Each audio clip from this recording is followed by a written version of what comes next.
Hi, everyone. Thank you for joining this session. Today, I'm excited to present to you our work on a new infrastructure called ad hoc blockchain, an ad hoc blockchain designed for private, quantum secure barter scenarios. This work is a collaboration between researchers from Ben-Gurion University of the Negev, Israel, and Google. Our project addresses the growing need for secure private asset exchanges across multiple blockchains, especially in a world heading toward quantum computing. I'll take you through the motivation, technical innovation, and implications of the system, and ensure the explanations remain as much as possible intuitive. Let's begin with a motivating scenario.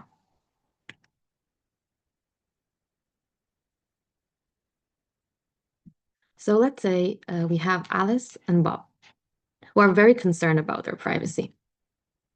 We have Alice, who owns 10 Sol on Solana, and Bob, who owns a unique car, which is ownership is represented as an Ethereum NFT. Let's say Alice and Bob both had their assets on Ethereum, so they could just use a smart contract if they would want to trade these assets. But Alice is on Solana, and also the contract would be public, and Alice and Bob are very shy. If, let's say, Alice and Bob in a different scenario would want to swap coins across blockchains, they could use a bridge, but that would mean that they will need to trust a system, an external system to handle the swap for them. But the system is also external, and also it supports only specific coins and assets and specific networks. So that's a different scenario. And let's say another scenario. If they wanted to trade a physical item for digital money, they can use a third party or a regular physical contract like we have today in every country. But this isn't a direct barter, and it won't necessarily be atomic. What is atomic? It means that either the barter happens fully, Alice gives Bob what he wants, and Bob gives Alice what she wants, or nothing happened at all, and everything stays the same. So in this case, Alice and Bob want something a little bit different. They want to swap a specific NFT on one chain for tokens on another, and also use external data to confirm the swap. So let's see the exact case. They want to barter directly without centralized exchange. So let's see a little bit of the requirements of the trade that they want to do, the barter they want to do. First of all, they want the business logic of the barter to completely stay private. Next, Bob's car should be inspected in a garage that will come into as a blockchain oracle. The barter must be atomic, as I mentioned before. We don't want Alice to give Bob the money and Bob running away with the money and the car, or the other way around. Additionally, we want the barter to be secure against all kinds of attacks and cryptographic primitives. And we don't really want to leave any permanent traces about the barter that happened, about the logic specifically. Also, the barter must be resilient to malicious servers, and we will see how we will handle all of these next on.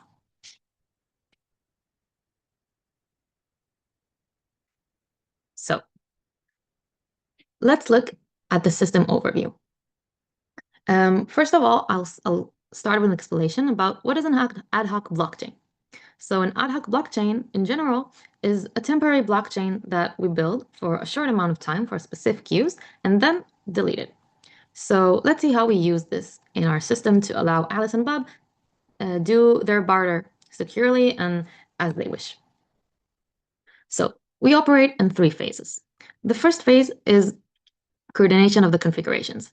That means that we want Alice and Bob to coordinate and agree about what is going to happen, what are the terms, how is it going to execute, and all kinds of daisy stuff. So they both, let's say, talk and approve about like all the configurations. And then we have the setup phase. In the setup phase, let's say on public blockchains like Ethereum and Solana, assets are locked using hash time lock contracts until a specific secret signatures, pre-images, are revealed. So Alice and Bob both lock their assets on the public blockchain, and then they initialize and run the ad hoc blockchain that will operate the barter securely. So the last phase is execution or trade. So here we have a few steps. The parties distribute shared secret shares to the ad hoc blockchain servers of the pre-images, and then the ad hoc blockchain verifies everything and execute the private barter logic. And if all conditions are met, it releases the pre-image to the hash time lock contracts, and the locked assets are released. Let's dive a little bit into that to better understand it. It is important to say that the entire process of the ad hoc blockchain stays off-chain and it is erased after completion. So, phase 1, coordination and commitment of barter configuration. Let's see what we have in phase 1. Okay, so first of all, we have this diagram that maybe helps us represent what we see here. On the left side, we can see the configurations that Alice and Bob need to agree about. I will just in a moment explain what we see here. And a little bit to the right, we can see the ad hoc blockchain configurations that includes which servers Alice and Bob trust to run the ad hoc blockchain, their cloud provider, their node version, and et cetera, et cetera. Additionally to that, they also define the business logic smart contract, and on the left side, we come back to that, the hash time lock contracts. So let's see step by step what do we do in the coordination step phase. Okay, so first of all, each party, Alice and Bob, writes a hash time lock contract that locks their asset until a secret they generated is revealed. So we can see here on the left side these two hash time lock contracts, A and B. Let's look for example on A. So A states that it's waiting to receive a pre-image of SHA-256 on signature A. That signature A, it's something secret that only Alice has. And if the pre-image is received, it transfers the asset, the 10 SOL, to Bob. Otherwise, if we have some certain time that the barter should be canceled, the asset is coming back to Alice. And the same thing for Bob. They have a contract that waits to get a pre-image of some secret that Bob unhash on a secret, and and only when it gets this pre-image, so it releases the asset to the other side. We can also look at the business logic smart contract here, but we can dive into that a little bit later. So let's see if we have some more information here that we need for the next slides.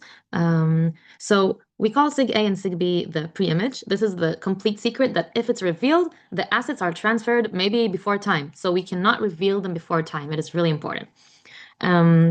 And what we put on the contract is the SHA value on them. So it doesn't reveal anything about the signature because it's one way. But it does guarantee that only whoever has this pre-image can send it and release. So the parties agree on all the configurations. We can continue. Then we have the second phase, the cryptographic setup protocol. So let's see what is happening here. First of all, both Alice and Bob deploy the hash time lock contracts they wrote and agreed on before, each on their network, and they lock their assets. Alice locks 10 SOL, and Bob locks the vehicle NFT. Then the parties initialize the servers, initialize the ad hoc blockchain with the signed configurations, and lastly, the servers starts to run and verifies themselves. They verify the signature of Alice and Bob on the configurations and whatever is needed for a, let's say, secure boot. And lastly, they deploy the Barter Smart Logic contract in their own ad hoc blockchain, actually. So let's get to the interesting part, how this barter happens and what is gonna happen here. So phase 3, the first thing that happens in this phase is that Alice and Bob send secret shares of their pre-image to the servers. Now, it might look just like one arrow here, but actually, let's say Alice, she takes her sig A, which is the pre-image, which is top secret, because if the sig A is revealed, if the pre-image is revealed, the assets are running away from her, even if not all the conditions are met, and maybe the garage didn't check it yet. So she needs to keep it secret, and as well the ad hoc blockchain. So I don't she I forgot the word, sorry. She sends the server the secret shares of her pre-image. Each server gets only one. We see here 4 servers, but it's not the real number. It's just for diagram purposes. And additionally, she sends a hash value on the pre-image, just like in the contract, actually. The same thing Bob does. Now, after that, the business logic starts running. What does it do? First of all, it validates the pre-images, the signatures of Alice and Bob. We will see later how are we doing this without revealing anything about the signature, because we said if we reveal the signature, the barter is it's not secure anymore. So we're gonna dive into that later. It's really interesting, actually. And then the business logic continues. We have some conditions there. We wait for a signature approval from a garage that the vehicle is okay. And finally, when all the conditions are met, the ad hoc blockchain release the shares, the pre-images, and reconstruct them to one pre-image or two, one for each side, and sends it out to the hash time lock contracts. And once they arrive to the hash time lock contracts, the assets are unlocked and sent to the other side, like we see here in point 5. Okay. Now, let's see how we do this, how we send the secret shares, but still the ad hoc blockchain servers are able to verify them without knowing. So, of course, we're going to use multi-party computation zero knowledge proof verification. I'll just say a word about multi-party computation. These are such algorithms that allow us to compute distributely on different servers. And let's see how we utilize this in our system. So we are using multi-party computation in the head, or in short, MITH, zero knowledge proof validation of XOR-based secret sharing. Let's dive into that. So let's see what each party does, Alice and Bob. So each party create the secret pre-image. Let's look at Bob for now because it's red. So Bob creates a pre-image. Then he sends XOR secret shares of the pre-image to the ad hoc blockchain servers. We represent it here as XB1, XB2, etc., etc. Lastly, he publishes the commitment, the hashed pre-images, to the ad hoc blockchain, like we saw in the hash time lock contract and in the diagram before. He sends a SHA on the pre-image. Let's continue. Now, each server calculates the hash value on the secret share that he got. So let's say server number 1 got XB1. So he calculates a SHA on XB1. Now, the next step is that he hashes the output and commit it. So he hashes whatever we have here. So actually, it's like hash on the secret share. Now, it's important to notice that the server's commit of the hash of the secret share is a secret share of hash on the pre-image, only if the secret share is valid. But it's important to see that we have a connection, a relation between something that includes the secret share alone to some computations. It relates to the same computations on the pre-image. And this feature will allow us to do some more interesting stuff. So let's see them. So let's see how the verification workflow continues. So now after each server computed his own stuff, the servers together jointly starts reconstructing all kinds of information, but I will say in advance, they still never saw the pre-image itself. It's always SHA on the pre-image. Okay, so the pre-image is not revealed at any step until I will say it will be revealed, and spoiler alert, it will be only when all the conditions are met. So first thing they do is they reconstruct the hash secret shares. So they post together one to another the hash on xb1 until a hash on xb on the last secret share, and they receive SHA or hash on the what is allegedly supposed to be the original pre-image, if everyone is honest and Bob is also honest and sent the correct shares.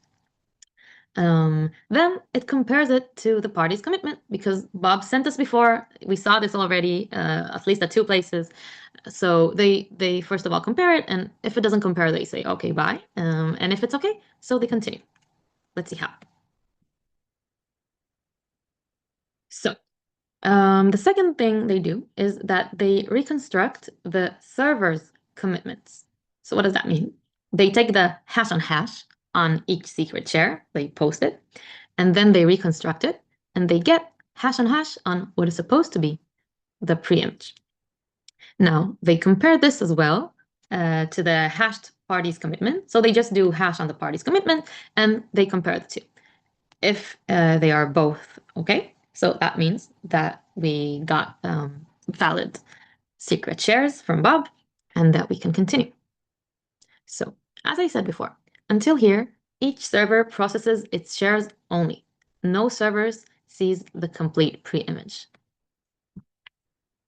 Now, only if the comparison is valid, the servers and all the conditions are met, the servers reconstruct the secret shares and receive the pre-image. Lastly, just a second after, they reveal it, and then the contract, the hash time lock contract, are released, and the funds go to their way. Now, we want to run each instance of this MPC execution on 3 servers. We can call them triplets. So we use triplets of servers for each MPC instance to keep things simple and reliable. Each triplet manages a commitment linked to a pre-image. When the ad hoc blockchain logic says it's time, that pre-image is revealed. So what happens if some servers are malicious or simply fail? This is the Byzantine general's problem applied to our settings. So what is the problem? We want to handle bad actors. The first part of the problem is that the triplets of Byzantine servers, sorry, it's the other way around, that a single Byzantine server can block an execution and therefore won't reveal the pre-image even if all the conditions are met. So we do not want that. And second, triplets of Byzantine servers can cause the locking contract to release assets before time prematurely and reveal the signature before all the conditions are met. So we do not want this as well. Let's see how these scenarios look like. So the first part that I mentioned of the problem, let's say we have here 3 servers. The green ones are honest, and the red one is malicious. And the red one can alone block the execution of the whole triplet of servers. So we do not want that. The second part is let's say we have a triplet. Full 3 out of 3 are malicious. So they can jointly prematurely reveal the signature, and then the funds may be going without the conditions to be met. So we don't want these 2 at all.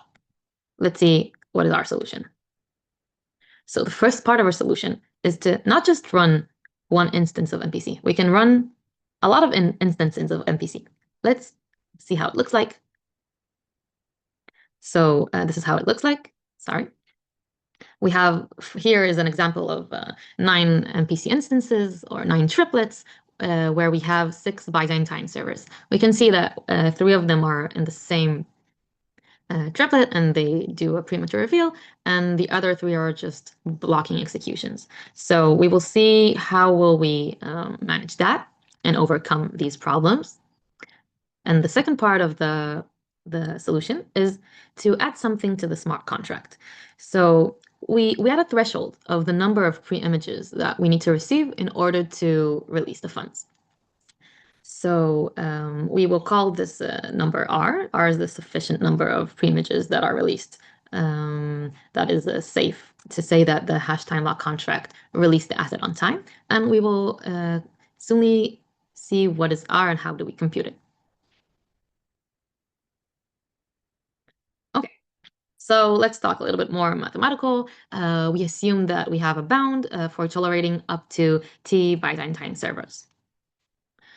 Okay, so we will denote T, we just said that, and R is the minimum number of outputs of triplets needed to safely trigger the hash time lock contracts. Now, how do we prevent blocked executions? Or let's talk about numbers in that case. So if each Byzantine server can block up to 1 triplet execution, that means that in total, up to 3 triplets may be blocked. Now, let's talk numbers about the second part of the problem.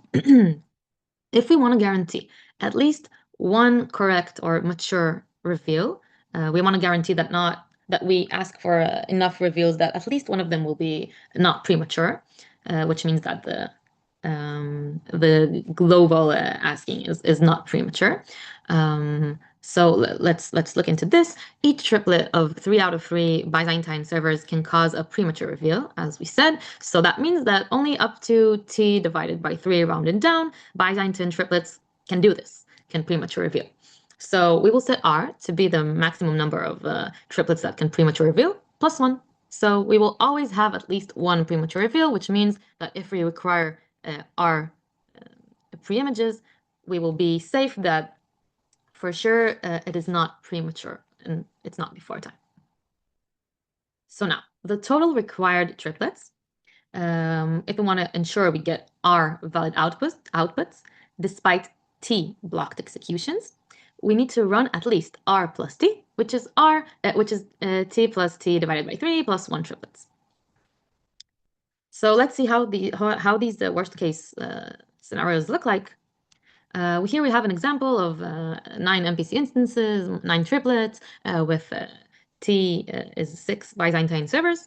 If we calculate, we get that R is 3. So on the left side, we can see the worst case of maximal blocked executions. Here we have 6 blocked executions, but let's remember, we asked for 3 honest executions in order for the system to continue operating and the hash time lock contract to release. So we still have 3 honest executions here. So we are fine and we can still operate despite the blocked executions. And the worst case in terms of premature reveals, if all the Byzantines are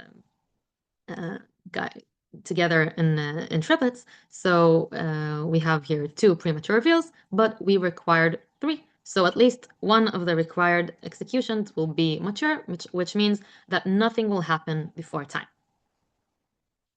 So let's see what are the benefits of the ad hoc blockchain architecture. So first of all, private and confidential cross-chain barter. The system allows business logic privacy and forward privacy, which means that the contract logic remains hidden during execution and no traces of the barter logic persists after execution. We also allow atomic execution, which means that assets are released only if all contract conditions are satisfied, either completely or not at all. And the last part, the execution correctness is proved while preserving confidentiality of secrets via zero knowledge proof and MPC in the head, multi-party computation in the head. Now, for the second aspect, we enable complex conditional logic. We allow cross-chain support and asset flexibility. We support multiple blockchains involving any assets, NFTs, tokens, or representations of real-world goods.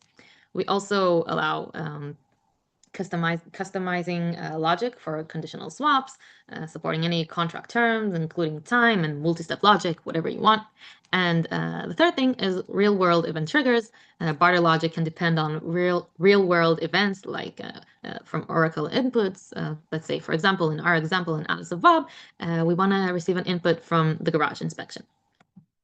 So, and the last aspect here is security and reliance. We are perfect information theoretic secure, and we guarantee that with MPC protocols. We don't assume any number theory assumptions. We have post-quantum security because we are built on post-quantum cryptographic primitives like multi-party computation, and we are Byzantine fault tolerant, and the protocol remains running correctly even if some ad hoc blockchain servers misbehave. So let's start to finish up. Ad hoc blockchain is the first system that enables truly private, quantum-safe, cross-chain barter with complex business logic. So what are our immediate applications? Ad hoc blockchain has immediate applications in the blockchain space that includes private and atomic cross-chain asset trading, confidential business agreements, and quantum-safe smart contracts. For broader implications, the technique we've developed, for example, the distributed multi-party computation in the head, in our terms, provide a template for building privacy-preserving blockchain systems that will be secure even in the quantum computing era. We're not just solving the technical challenge of private cross-chain barter. We're creating a foundation for Web3 private and secure barter infrastructure. What are our next steps? They might be a little bit obvious, but to open source implementation and to have some industry partnerships. Overall, this technology has the potential to revolutionize, I'm sorry, I can't pronounce that, how we conduct secure and private transactions and interactions in the blockchain and Web3 space. So thank you very much for your attention. If you have any questions, feel free to contact me through my email or my LinkedIn. I'll be happy to hear comments or to answer more questions. And hoping for better days and to see you soon. Thank you very much.